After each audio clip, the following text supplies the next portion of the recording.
Kung may airport nga na hindi nawawala ng issue at katiwalian, yan ay ang NAIA. Dahil 2 pasahero ang lumapag sa NAIA at 2 loader na nagtatrabaho mismo sa NAIA inaresto. Dahil direktang inilagay ng 2 loader ang 6 na maleta na daladala ng 2 pasahero at hindi na ito ipinadaan sa x-ray machine. At napag-alaman na droga ang mga laman nito.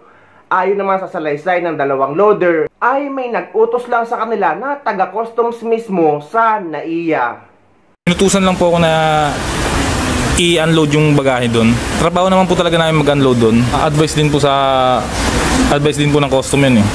Sumusunod lamang sa utos. Ito ang sinabi ng isa sa nahuling individual sa loob ng Ninoy Aquino International Airport o NAIA Terminal 3 sa tangkang pagpupuslit ng 6 na luggage na puno ng marijuana kush sa bansa.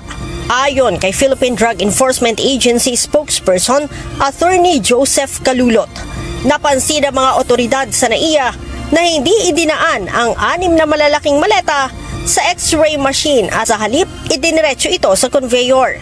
Usually kasi pagka may dumarating dadaan sa x-ray machine yan, may markings. The markings were lacking, so hindi nakita ng customs examiner. And when they checked dun sa may CCTV, pinadaan ulit dun sa x-ray machine, nakita nga na merong kakuntsaba pala itong mag-asawa na mga 2 loader. Nang inspeksyonin ang 6 na luggage, tumambad sa mga operatiba ng PIDEA, PNP at Customs ang mga marijuana kush. Tinatayang nasa 151,334 grams na nagkakahalaga ng 227 million pesos ang nakumpiskang droga ng mga otoridad. Arestado ang mag-live-in partner na may bit-bit ng 6 na maleta mula sa bansang Thailand.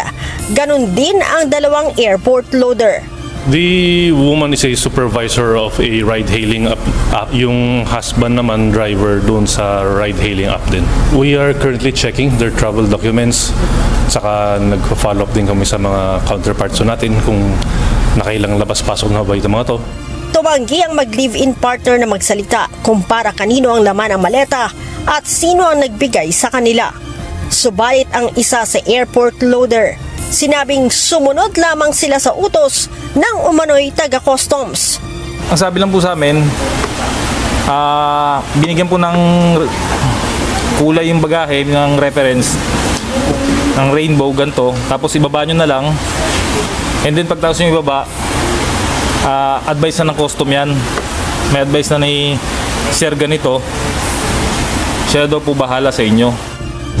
Ayon sa airport loader, hindi umano ito ang unang beses na inutusan sila na idiretso sa conveyor ang mga maleta. Dati pa naman po nag-uutos, sila po kasi ang may control ng x-ray machine pag i-rerekta or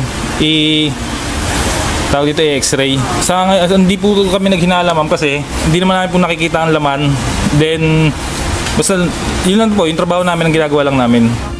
Ang PIDEA nagsasagawa na ng malalimang investigasyon sa kung sino-sino pa ang kasabwat ng mga ito, habang sasampahan naman ang 4 na naarestong individual ng kasong paglabag sa Section 4 o Importation ng Republic Act 9165 o Comprehensive Dangerous Drugs Act of 2002.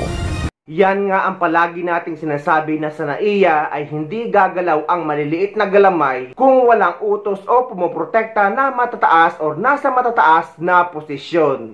Siguro ganoon din sa bansa o sa airport na pinanggalingan ng mga droga. Dahil hindi mailulusot ang ganyan kadaming droga kung walang sabwatan.